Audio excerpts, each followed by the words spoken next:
Assalamu alaikum, I'm Aisha and you're watching Samaa News. Here are today's headlines.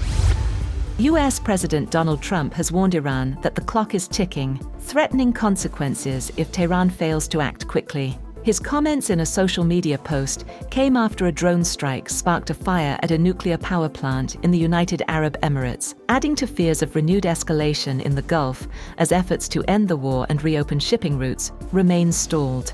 Meanwhile, Axios reported that President Trump is expected to hold a Situation Room meeting on Tuesday with his top national security advisors to discuss the options for military action regarding Iran. US President Donald Trump shares an image on Truth Social warning of the calm before the storm, amid reports that conflict with Iran could soon resume. The AI-generated graphic showed Trump alongside a US Navy admiral in front of stormy waters filled with warships, including one carrying the Iranian flag. Trump offered no written explanation for the post. The image appeared as Israeli media reported Trump could decide within 24 hours on possible military action against Iran. Israeli officials also warned that renewed fighting could last from several days to several weeks. The Emirati officials have said that a fire broke out near the Barakah Nuclear Power Plant in Abu Dhabi after a drone strike hit an electrical generator outside the facility's inner perimeter on Sunday. Authorities have said the incident caused no injuries and had no impact on radiological safety levels at the plant in the Al Dhafra region.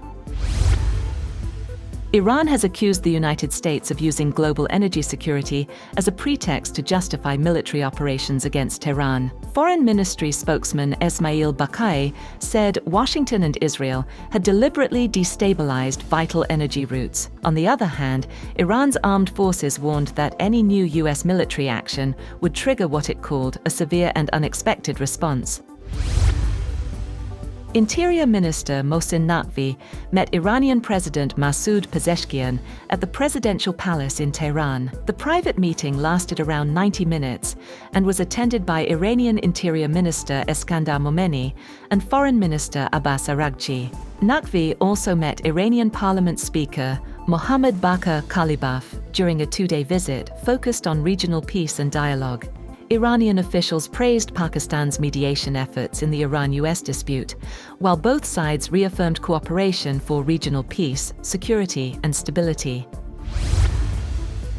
Taiwan President Lai Ching-te has said that Taiwan would not be sacrificed or pressured into giving up its free way of life, after last week's Trump-Xi summit raised concerns on the island about US support. In a social media post, Lai defended continued American arms sales to Taiwan, calling them a security commitment based on US law. Taiwanese President Lai Ching-te says Taiwan's future can only be decided by its own people, stressing that the island does not belong to Beijing. Lai said the term Taiwan independence reflects the position that Taiwan is neither subordinate to nor governed by China. His remarks come shortly after the summit between US President Donald Trump and Chinese President Xi Jinping, which renewed focus on Taiwan's security and international status. Pakistan's military media wing, ISPR, has strongly reacted to remarks attributed to Indian Army Chief General Upendra Dwivedi, calling them an expression of bankruptcy and madness. ISPR said the comments suggesting Pakistan should decide whether it wants to remain part of geography and history were inappropriate for responsible military leadership, especially between nuclear-armed neighbors. The statement warned that any attempt to pursue such thinking would have severe consequences, stressing that escalation between the two countries would be two-sided and dangerous for regional stability.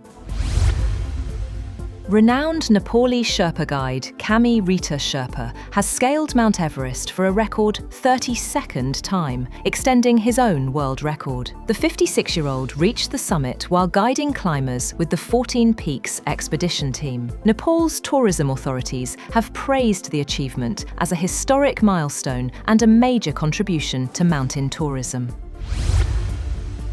And the World Health Organization has declared the Ebola outbreak in the Democratic Republic of Congo and Uganda a public health emergency of international concern after at least 80 suspected deaths. The outbreak involves the rare Bundibugyo strain, for which there are no approved vaccines or treatments, raising fears of wider regional spread.